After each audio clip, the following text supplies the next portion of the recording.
獨自治癒，不訴人知。我係子琳，今晚嘅藥方係成年人嘅所有心酸，最後都只能夠自己治癒。步入社會之後，慢慢收起咗所有情緒，唔再隨意同人傾訴委屈，唔再隨便展露脆弱。知道世間大多數感同身受都係假象，多數人只會旁觀，甚少有人真正心疼你嘅難處。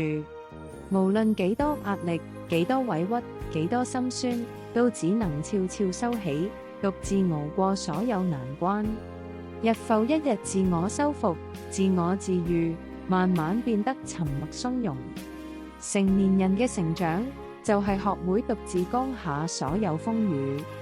難道默默承受所有苦楚，就真嘅無人知曉，無人體諒？